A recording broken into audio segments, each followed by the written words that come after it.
Ave, brothers and sisters. This time I'd like to make a video about pretty much the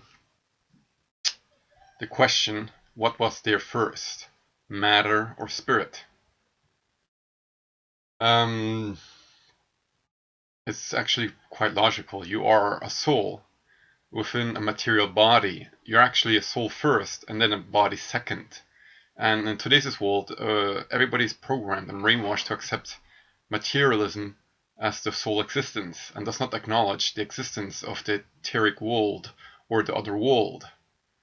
The entire spectrum of ghosts, spirits, poltergeists, you name it, all these spirit forms or etheric forms that exist out there live on their own planes, live on their own frequency-based dimensions, and can theoretically communicate with you. They are practically in the same space, but in a different frequency, pretty much as you can switch channels on TV. It's a finer vibratory density, and it inhibits the same space where you are right now. So right here, this is my material body. I have an ethereal body, or soul body actually, that has the form of this body, or younger and slightly different, but probably more perfect without any the way you view yourself actually. That is your first form outside of the body. Even crystals, like this clear quartz or mountain crystal, is a crystalline substance. It's actually a resonator for energy, for ether energy, and even sounds. It resonates even on multiple frequencies. It is practically crystalline structure, is practically also trapped conscious energy, and that's why the ancient Indians or ancient shamans believed that crystals are practically God spirit in material form. They have a consciousness, and theoretically you can also communicate with them. You have to infuse these crystals practically with your prana, with your life energy. Just picture your energy flowing through your body in your 7 chakras: the crown chakra, the third eye chakra, the throat chakra, the heart chakra, the solar plexus chakra, the navel chakra, and the root chakra, or the sex chakra. There are 7 chakras within your body, and 2 chakras above it according to shamanic traditions. So I communicated even with this crystal. It's a male consciousness, and it can even communicate with you via telepathy. It's possible. They can project to you how they can communicate with you. That's why they can even project themselves of being a young man. These crystals are, in this respect, also intelligent life forms that can communicate with you on an etheric level. That's why practically crystals also have healing properties, or certain frequencies that they emit go in practically in the same frequency of your body and change the frequency of your auric field, and in this respect they can influence your mood or your manner or your the way you feel. There is a female stone, an amethyst.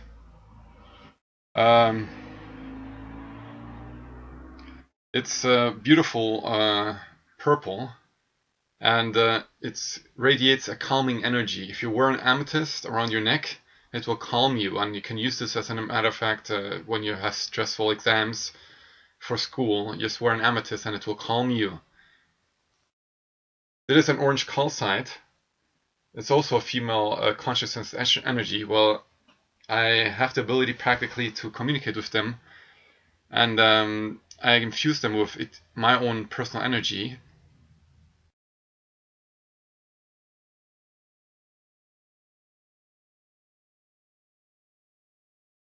And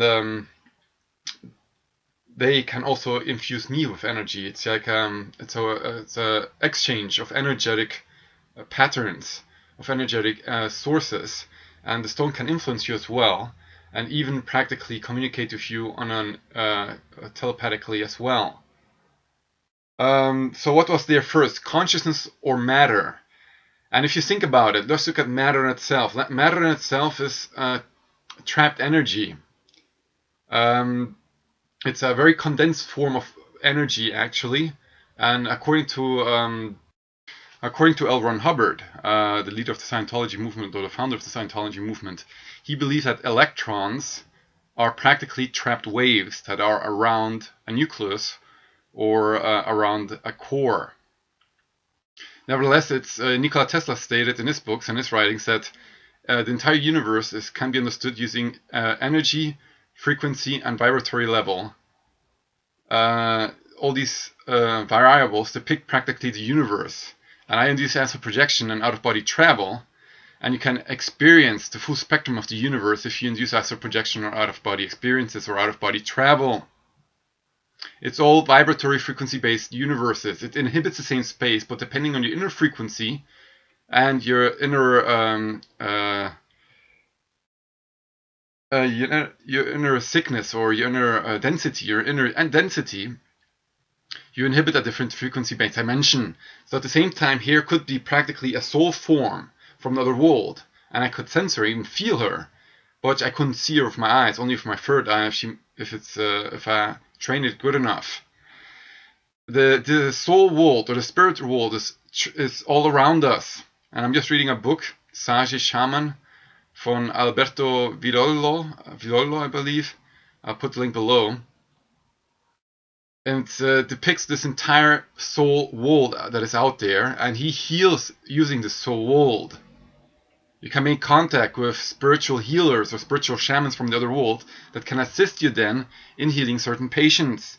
And it is really a great plus if you are consciously aware of it, that you're getting help from the other world.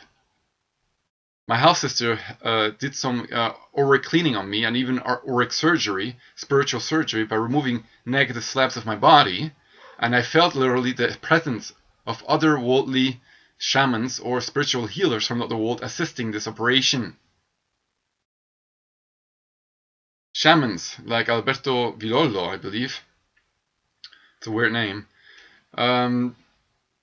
portrays this as practically our duty, and practically it is a gift given by all of creation that you experience this and see this and use this to your advantage to heal people, because if you then start healing people, you start healing like Jesus Christ with your hands and your spirits. And you can even sense that in the brain there is practically a tumor with your third eye. You can see it. You can see the energetic outflow of this thing in your brain, as an example. So what was there first again? Matter or spirit? And of course, conscious energy, the overconsciousness, Godhead, was there first, before matter came into existence. Trapped energy or trapped conscious energy, that is actually matter. If you take matter in itself, it doesn't organize itself. All these atoms in the universe are bonded to each other and just exist, but are practically subjected to the laws of the universe or the laws of nature. Gravity, electromagnetism, electromagnetic laws, gravity, and so on, and the tight nuclear forces, and so on. There are laws in the universe that make this all possible. Our worlds are intelligent construct. The Earth is an intelligent construct. Our solar system is an intelligent construct. We are led to believe by official astronomy that matter in itself exploded billions of years ago, and in these explosions, patterns have started arising out of no reason whatsoever. These patterns that you see in the universe and even in nature, the DNA as an example, this molecule, the supermolecule that is so highly structurized that contains practically the whole information of your entire body, and every fly and every bird, every animal and every plant has DNA, and it all structurizes itself in a certain way. This DNA, practically, there's a driving force behind it, and this driving force is the soul, or the spirit energy form. Matter in itself does not organize in itself. It needs a driving force, and this driving force is the spirit, the etheric body, the inner soul. You have to understand that matter is practically a creation of consciousness, godly consciousness. It is trapped energy. That's why we are living practically in a dualistic world. It is the outer hull of the universe. It's practically, the universe is practically a sphere. The outer hull is the 3D material universe. And the inner dimensions are lighter and lighter and lighter in density and lighter in frequency, are practically inside, are here, but are the inner side of the universe. As the universe also has like a crystal. The crystal in itself has also creates a conscious energy. When this crystal is destroyed and resolved in its elements, this conscious energy that is trapped, practically divine cosmic conscious energy, dissolves in its elements. Nevertheless, the spirit of itself goes back to the other world. Our spirit goes back to the other world.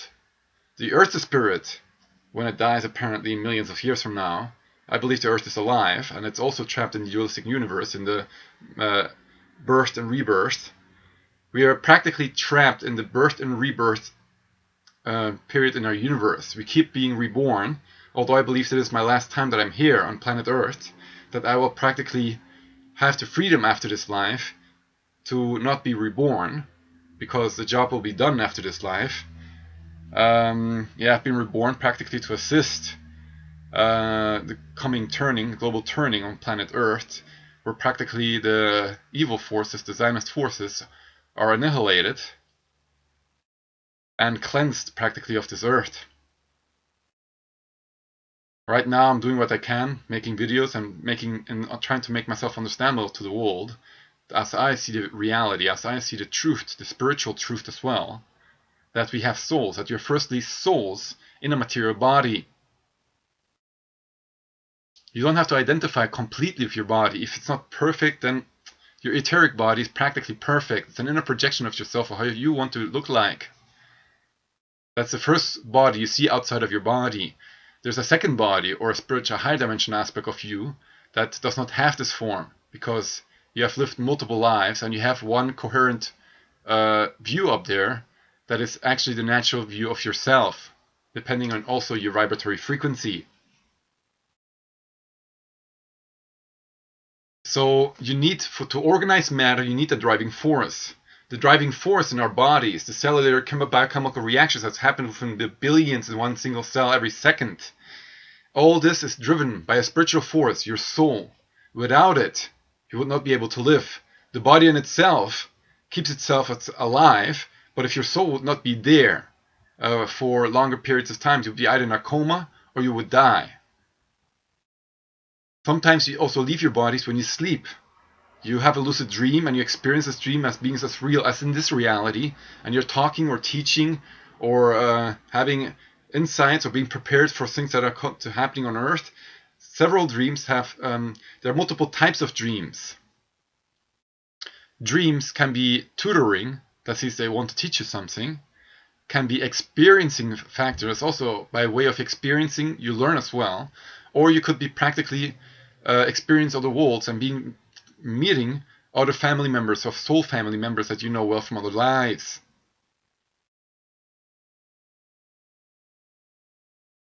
So matter again is trapped waveforms, trapped energy that vibrate at a certain frequency. Just imagine these particles that are practically trapped energy forms.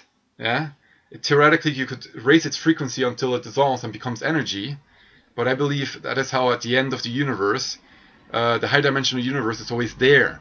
There is always there's always a representation of the universe in the higher dimensions. So the soul, the universe or the soul is eternal, but the material outer hull rejuvenates itself after a while. That is practically the universe practically redeveloping itself and going through the same patterns like a clock does. It's a never-ending process. The high-dimensional universe is eternal. The material universe that we see here with our eyes, our material bodies, is that of birth and death or transformation. We are bounded by the material laws, and these material laws force us practically to experience this separation from the Godhead. I could be wrong. I could could be that the universe is eternal and the material universe is eternal, but I just came to this insight that the spiritual form of the universe is eternal and will always be there. So no matter what happens, if we kill all animals on this planet, it's sad because it's a bloodline dying out, an experienced bloodline that has been going back hundreds of thousands, if not millions of years, and then that bloodline dies out. It's really sad because in the Akashic Chronic, the experiences are stored for this race of animals. It is sad.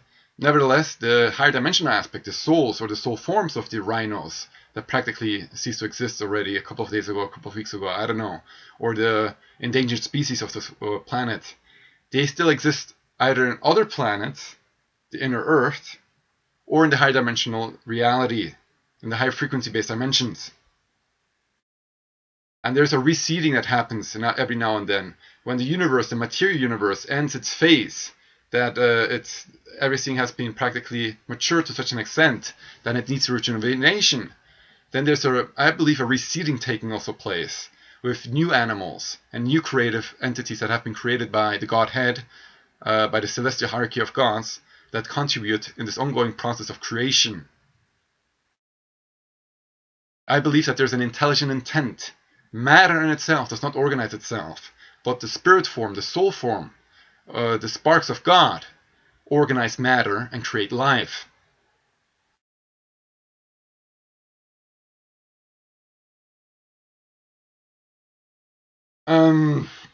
Yeah, well, I wanted to make a short video on matter, the organizing principle in life, spirits, the spirit world, soul forms. Just imagine our entire civilization as an analogy. Our civilization, if you look at it, the rise and fall of civilizations, just look at the Caucasian race as an example. They always create vast civilizations in every country that they land. And just look at the development of the automobile or the car, or every other part of the industry, housing, heating, every type of technology. It undergoes a transformational process, and we do it better and better and better, or we try at least to make it better and better and better in this consumerist type society. It is our natural goal, practically, of the Caucasian males to perfect a profession or to perfect a production process and to make it better and better and better. And we develop it over time. The same is with creation. Up there, it's God and his family of gods that we actually see him, the spirit, this entire family of celestial. This entire celestial family is up there, practically a kingdom, and they create life forms, and they make it better and better and better. But sometimes it's a work of art, like the lion, as an example. I believe that these are called then sacred animals, that they are perfect creations and are there for an eternity. Even the horse, an example, or the hummingbird. I believe that all biological organisms, including humans, are stored in the Akashic Chronic of the Earth and the universe. And that up there, the souls go there, and there's an eternal life up there. So if we lose practically an endangered species, it's sad because the bloodline is lost, of course, but it still will exist in the higher realms. And I had once a lucid dream where I was on a different planet, and I saw practically that the farmers there, it was Asian, apparently an Asian country, but the farmers there had still the dodos. So in this reality, in this world where I was, dodos were normality, and they were being bred for consumption. Another thing that I would like to we know the words from English. The English words matter, from mater, mother, is the matter, the energy that is all around us. And matter in that respect is female, matter. But the forming forces is pattern, are male. I just see this practically as men being the natural creators, the natural engineers, the natural architects. Although women can also learn the abilities of men, they have a different role in society. I believe men are the ones that create everything, and the women are the ones that use it, because they have to take care of the children, at least in this reality. I don't know how it's up there. But nevertheless, we learn at school through official indoctrination that men in European history have suppressed their women and never gave them rights. And I believe women back then, yes, were more subservient to men, of course, but they saw it as their duty to found a family, to get a right man that works and provides for the family. And the women took care of the children. It was really simple back then. At the same time, in the Middle Ages, during the kingdoms, there was a queen and a king. And the queen was the most powerful woman in the kingdom. And you did not mess with the queen. She had to rule practically over her entire... She had her responsibilities. She was a very, very highly respected woman. Today we do not have that. We do not have a male and female leader in power. They practically are there for the manifestations of the yin and yang, the male and female evil forces, of duality, what it should be. That's why also in the future, according to prophecies, Germany will become a monarchy again with a Kaiser. And also France will become a monarchy again with a Kaiser, and even Russia will get a new Tsar. I understand these prophecies more and more and more, the more insight and knowledge that I accumulate over the years. At the very beginning, I found out about the prophecies, and I still was not really sure why monarchy would be introduced. But then I found out about the logical or natural leading way is monarchy. If the masses simply change the leaders every 4 years, nobody will do the job right. You need good men, good and strong men and women in power. And this happens in a natural hierarchy where the natural nobility rule. But we wanted to make a video about matter, patterns, and energy forms. Well, I just wanted to explain a little bit on how I view the universe. That it is eternal, and the fact that it will always keep coming back. And I believe we, in this material dimension, in the 7th dimension, I believe from the top, we are in between the worlds. The light dimensions can influence us as well as the negative, manipulative dimensions that also exist, where apparently the evil souls inhibit, and the destruction, all those entities that live also in another world, they also exist. It's not only good and guardian angels and all of this. There are also negative entities out here that can take influence on you. And we're right now in between them. And we want to break free of this dimension practically that's holding us down and go into the higher dimensions and liberate ourselves in the process. That is the goal practically of this Operation Earth. And L. Ron Hubbard, I've read his Psychology again. I really enjoyed it. It brings you to think, although it's a little bit perverted as well. But that's how society is. You know, if you look at reality, pedophilia is rampant. Nothing's being done about it. And the white voices around the world are being shunned by the Zionist-controlled media. We are told that it's good to intermix and to die out practically. Mixed children are healthier and better. Why don't they tell that to the Africans in Africa or the Chinese in China? Why do they tell that to the white Europeans globally to intermix and to die out? We don't have white leaders in power in the interest of the white race.